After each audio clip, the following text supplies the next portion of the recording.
அன்பார்ந்த my V3 குடும்ப உறவுகளுக்கு வணக்கம். நண்பர்களே, நான் ஏற்கனவே கால வீடியோ பேசியிருந்தேன். சில கடினமான முடிவு எடுக்க போறேன்னு அந்த முடிவு நான் எடுத்துட்டேன். அது சார்ந்த விஷயங்களை இப்போ அடுத்து ஆடியோவில் உங்களுக்கு அப்டேட் பண்றேன். ஏன் அப்படின்னா இப்போ வீடியோ கண்டினியூவாக பேச முடியல, இமீடியட் அதுக்கான மூமெண்ட்ஸ்ல இறங்கியிருக்கேன். ஸோ என்னன்னா இதுக்கான விஷயங்களை கண்டினியூ ஆடியோவில் பேசுறேன், கேட்டுக்குங்க. கண்டிப்பா நம்ம நிறுவனத்தோட செயல் திட்டத்துல எத்தனை தடை வந்தாலும் அதை இன்னைக்கு உதாரணத்துக்கு எடுத்துக்கிட்டா அணுகுண்டு போட்ட ஜப்பான் தான் மீண்டெழுந்து உலக வல்லரசா மாறிச்சு. அது மாதிரி மகிழ்ச்சியாசில எத்தனை விதமா டிஸ்டர்ப் பண்ணி என்ன தாட்டை கிடைச்சாலும் திரும்ப நம்ம மீண்டு ஒரு மிகப்பெரிய பிசினஸ கிரியேட் பண்ணி எந்த நபருக்குமே லாஸ் இல்லாத அளவுக்கு சூழல் உருவாக்குறதுக்கான எல்லா முயற்சியும் நான் செய்வாங்கிற இந்த வார்த்தையை சொல்லிட்டு உங்களோட ஆடியோவில் பேசுறேன். வணக்கம். அன்பார்ந்த மை V3 குடும்ப உறவுகளுக்கு வணக்கம்.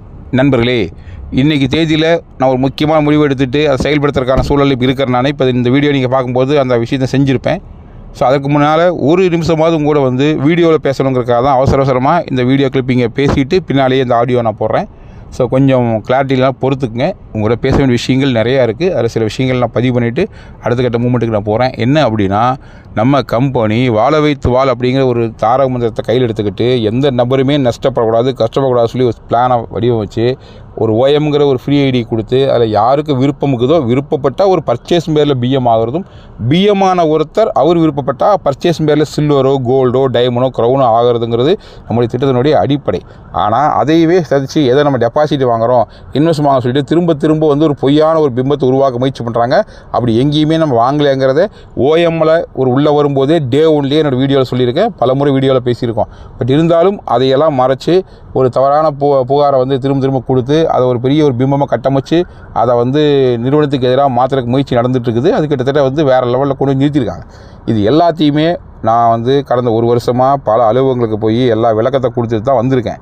பட் இப்போ உச்சகட்டமாக என்னென்னா, அடுத்தடுத்து வழக்குகள் திரும்ப பதிவாகி வெவ்வேறு காரணங்களுக்காக வழக்குகளை போட்டு ஒரு மாதிரி நெருக்கடி தொடர்ந்து கொடுத்துட்டு இருக்கும்போது இதற்கப்புறமா நம்ம ஓடி ஒளிஞ்சு இந்த விஷயத்தை தள்ளி போட்டே போனோம்னா ஒரு மிகப்பெரிய சிக்கலில் நம்ம நிறுவனம் போய் மாட்டிக்கும். அப்படிங்கிறனால தான் இப்போ என்ன முடிவு எடுத்துக்கிறேன்னா, நேரடியாக நானே இந்த விஷயத்தில் களமிறங்கி எந்த ஒரு புகார் மாதிரி இருக்குதோ அதுக்கு எதிராக என்னெல்லாம் திட்டங்களை வகுத்து நமக்கு எதிராக செயல்பட்டுக்கிறாங்களோ அது எல்லாத்தையும் முறியடிக்கிறதுக்காக எந்த அலுவலகர் நம்ம விசாரிக்க நினைக்கிறாங்களோ அவங்ககிட்ட போய் நேராக சரணடைஞ்சு உங்களுக்கு என்ன வேணுமோ கேளுங்க, நீங்கள் என்னை தேடியெல்லாம் வர வேண்டாம், உங்களுக்கு எந்த சிரமத்தை கொடுக்க விரும்பலை, என் மேலே கேஸை போட்டிங்க, நான் அதுக்கு முன்ஜாமீன் கேட்டேன், முன்ஜாமீன் எனக்கு மறுக்கப்பட்டுச்சு, இதுக்கப்புறம் நான் ஓடி தயாராகல, நேராக வழக்கை சந்தித்து உங்களுக்கு அத்தனை விளக்கத்தை கொடுக்க தயார்னு சொல்லிட்டு தான் இன்றைக்கி நேரடியாக நான் சரண்டராக வந்துட்டேன்.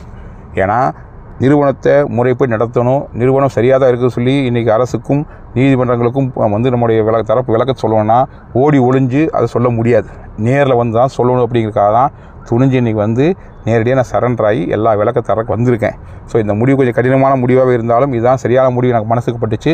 ஸோ நிறுவனத்தின் உண்மைத்தன்மை புரிவிக்கிறதுக்காக நம்ம ஓடி ஒளிகிறது தீர்வு கிடையாது, நேராக ஃபேஸ் பண்ணணும்னு சொல்லிட்டு தான் இப்போ நான் நேராக சரண்டர் ஆகிட்டேன். மேபி இந்த வீடியோ நீங்கள் எல்லாம் பார்க்கும்போது நான் அரெஸ்ட் கூட ஆகிருப்பேன். ஸோ என்னவாக இருந்தாலும் சரி, இந்த விஷயத்தை ஓரிரு மாதங்களில் எல்லா கேள்விகளுக்கும் நான் தெளிவாக பதில் சொல்லி, அனைத்து விதமான சட்ட கேள்விகளுக்கும் சட்டப்படி பதில் சொல்லி நம்முடைய தன்மையை புரிய வச்சு நாம் தெளிவாக தான் இருக்கிறங்கிறத கடந்த ஒரு வருடமாக எல்லா பக்கம் நான் விளக்கம் கொடுத்துருக்கேன்.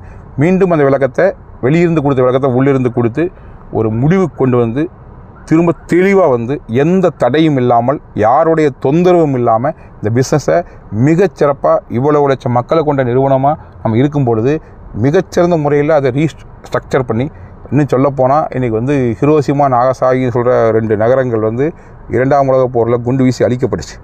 ஆனால் அந்த சம்பவம் நடந்ததுக்கப்புறம் தான் அங்கே இருக்கிற மக்கள் ஒன்று கூடி அதை ஒரு பெரிய ஒரு சேலஞ்சாக எடுத்துக்கிட்டு இன்றைக்கி உலகத்திலேயே மிகச்சிறந்த ஒரு நாடாக பொருளாதார வல்லரசாக ஜப்பான் மாறி இருக்குன்னா அந்த ஒரு டிசாஸ்டர், ஒரு பேரழிவு தான் காரணமாக இருந்திருக்குது. ஸோ மை V3யை கெடுக்கிறதுக்கு எத்தனையோ திட்டங்களை யாரோட வகுத்து என்ன பண்ணாலும் இது எல்லாத்தையுமே சேலஞ்சை எடுத்துக்கிட்டு இந்த குறிப்பிட்ட காலகட்டத்துக்குள்ளே இந்த பிரச்சனைகள்லாம் சால்வ் பண்ணி நான் வெளியில் முன்னை விட வேகமாக ஒரு இழுத்து விட்ட ஒரு பந்து போல் அல்லது ஒரு அம்பு போல் எந்த அளவுக்கு ஃபோர்ஸாக போய் நம்ம பிஸ்னஸை சக்ஸஸ் பண்ண முடியுமோ அதுக்கு நான் எல்லா விதத்துலையும் யோசிச்சுட்டு வெளியே எல்லா விஷயத்தையுமே முன்னை விட சிறப்பாக செய்கிறதுக்கு தயாராகிறேன். இதில் என்னென்னா, கடந்த காலங்களில் எங்கூட தோளோடு தோள் நின்று செயல்பட்டு கொண்டிருக்கின்ற என்னுடைய டைரக்டர்ஸ், இன்றைக்கி சீனியர் டைரக்டர்லாம் பார்த்திங்க அப்படின்னா எல்லா கம்பெனியும் இல்லாத சிறப்பு நம்மகிட்ட ஆண்கள் பெண்கள் இணையாக வச்சு அவங்க எல்லாத்தையுமே உள்ளே நான் சீனுக்குள்ளே கொண்டு எல்லாத்துக்கும் ஒரு பங்கு ரோல் கொடுத்து இன்றைக்கி எல்லாம் சிறப்பாக செஞ்சுட்டு இருந்தாங்க. இன்றைக்கி அவங்களுமே இந்த மாதிரி ஒரு வழக்குகள்னால தலைமுறையாக இருந்து குடும்பத்தை விட்டுட்டு எவ்வளோ சிரமப்படுறாங்க எனக்கு தெரியும். ஸோ இதெல்லாம் ஒரு முடிவு கொண்டு வரோன்னா இதுக்கு முன்னால் போய் நாம் ஒரு முடிவு எடுக்கணும்னு சொல்லிட்டு தான் இன்றைக்கி நான் வந்து கோர்ட்டில் சரண்டராக வந்திருக்கேன். இந்த விஷயம் ஆடியோ நீ கேட்கும்போது நான் சரண்டர் ஆகிருப்பேன். ஸோ ஜெயிலுக்குள்ளே கூட போயிருக்கலாம், மேபி பெயில் கேட்பேன், கொடுத்தாங்கன்னா வெளியே வந்துடுவேன், இல்லைனா நான் ஜெயிலுக்குள்ளே போய் கூட இதுக்கான விஷயங்களுக்கு பதில் சொல்ல தயாராக இருக்கேன். ஸோ இந்த முடிவு தான் இப்போ நான் எடுத்துருக்கிறேன். நிறுவனத்தின் நலன் கருதி, நிறுவனத்தின் எதிர்காலம் கருதி தொடர்ந்து வளர்க்கும் போது ஒன்ஸ் நம்ம சரண்டர் ஆகி போயிட்டோம்னா இதுக்கப்புறம் என்னவோ அதை ஃபேஸ் பண்ணிட்டு வெளியே வந்துட்டோம்னா மேற்கொண்டு எந்த பிரச்சனையும் இல்லாத அளவுக்கு சூழலை உருவாயிரும். ஸோ அதை செய்யறதுக்காக தான் நான் இந்த முடிவு எடுத்திருக்கேன். கூடுதல் என்னென்னா கடந்த மாதம் வரைக்கும், அதாவது கடந்த மாதம் முன்னத மாதம் வரைக்கும் நம்ம வந்து கரெக்டாக ப்ராப்பராக வந்து ஒவ்வொரு மாதம் வந்து பிஸ்னஸ் ப்ராப்பராக பண்ணி அதுக்குண்டான ஜிஎஸ்டியில் கட்டி எல்லாமே பண்ணியிருக்கோம். கடந்த மாதம் ஜிஎஸ்டி கூட கட்டல. ஏன் அப்படின்னா இன்றைக்கி எல்லா டைரக்டருடைய ஃபோன் நம்பரும் சுவிட்ச் ஆஃப் இருக்குது. ஸோ அந்த சுச்சுவேஷனில் வந்து மாற்றி அவங்களுக்கு கம்யூனிகேட் பண்ண முடியாத அளவுக்கு இருக்கிறனால அவங்களால வந்து ஓடிபி கொடுக்க முடியாதனால போன வருஷம் ஜிஎஸ்டி கூட கட்ட முடியாத அளவுக்கு சுச்சுவேஷன் இருக்குது. ஸோ இவ்வளோ நெருக்கடி இருக்குன்னு சொல்லும்போது இதுக்கு ஒரு முடிவு வரணும் இல்லையா? ஸோ எந்த ஒரு பிரச்சனைக்கும் ஒரு முடிவு இருக்குது. கண்டிப்பாக நம்ம பலமுறை சந்தோஷமாகவும் இருக்கும்போதும் சரி, சேலஞ்சாக சரி சொல்கிற வார்த்தை நல்ல ஒரு லட்சியம் வெல்வது நிச்சயம். ஸோ இந்த சுச்சுவேஷனில் எந்த ஒரு இன்டிகிரேட் சுச்சுவேஷன் இருந்தாலும் அதுக்கு ஒரு தீர்வு இருக்கும். இவ்வளவு மக்களுடைய நம்பிக்கையோட, இவ்வளவு மக்களோட ஆசீர்வாதத்தோட, இவ்வளவு மக்களோட எதிர்பார்ப்போட, இவ்வளவு மக்களுக்கு வாழ்வாதாரமாக இருக்க நிறுவனத்துக்கு இத்தனை சிரமங்கள் வந்து சொல்லும்போது இது நிச்சயமாக இயற்கையும் இறையும் நமக்கு வந்து சரி பண்ணி கொடுக்குங்க நம்பிக்கையில் தான் இன்றைக்கி வந்து நான் கோர்ட்டில் சரணடை வந்திருக்கேன். ஸோ நான் சரண்டர் ஆகிருப்பேன். ஸோ வழக்குகளை முழுமையாக ஃபேஸ் பண்ணிவிட்டு அதற்கப்புறம் வந்து எல்லாத்தையும் ஒன் பை ஒன்னாக நம்ம ரீஸ்டார்ட் பண்ணி வேறு லெவலில் அவங்க என்ன தப்புன்னு சொல்கிறாங்களோ அதெல்லாம் ரிமூவ் பண்ணிவிட்டு, அது தப்பு இல்லைன்னு தான் நான் கடந்த ஒரு வருஷமாக நான் ப்ரூவ் பண்ணியிருக்கேன். பட் அதையும் மீறி இதெல்லாம் செய்யக்கூடாதுன்னு சொன்னாலும் அது அத்தனையுமே ரிமூவ் பண்ணிவிட்டு அவங்க என்ன சொல்கிறாங்களோ அந்த வரையறைக்குள்ளே இந்த பிஸ்னஸை வந்து மிகச்சிறந்த முறையில் கொண்டு போகிறதுக்கு நான் தயாராக இருக்கேன். ஸோ இதில் வந்து உங்களோட ஒத்துழைப்பு மிக மிக தேவை. அதை தாண்டி என்ன அப்படின்னா இப்போ வந்து அத்தனை பிரச்சனையும் தற்காலிகமானது. ஸோ யாரும் மனசு விட வேண்டாம். எதுவாக இருந்தாலும் நம்ம பார்த்துக்கலாம். ஸோ கொஞ்சம் தாமதம் ஆகலாம் நம்ம ரீஸ்டார்ட் பண்ணுறதுக்கு. ஏன்னா ஒரு 1 or 2 months வந்து இந்த வழக்கெல்லாம் இருக்கிறனால இதெல்லாம் முடிச்சுட்டு வந்தால் நான் ஸ்டார்ட் பண்ணுற மாதிரி இருக்கும். பட் என்னவாக இருந்தாலும் சரி நம்பிக்கையோடு காத்துருங்க. எந்த விதத்துலையும் மனசும் தளர வேண்டாம். ஏன்னா நான் ஒரு முடிவோடு தான் வந்திருக்கேன். நான் மக்களுக்காக தான் நம்ம நிறுவனம் நடத்தியிருக்கோம். ஸோ மக்களுக்கு என்னவோ அதை முன்னால் செய்ய நம்ம தயாராகிறோம். ஸோ மக்களாக இருக்கிற அத்தனை பேருமே இன்றைக்கி வந்து ஆதரவு கொடுத்துருக்கீங்க. உங்கள் ஆதரவை தலைவணங்கி நான் வந்து சிரம் தாழ்ந்தி உங்கள் பாதங்கள் தொட்டு ஏற்றுக்கிறேன். ஸோ இந்த விஷயத்தை மிகச்சிறப்பாக கையாண்டு வேறு லெவலில் கம்பேக் கொடுத்து நம்ம என்ன நினைக்கிறோமோ அதை கண்டிப்பாக சாதிச்சு காமிப்போம்.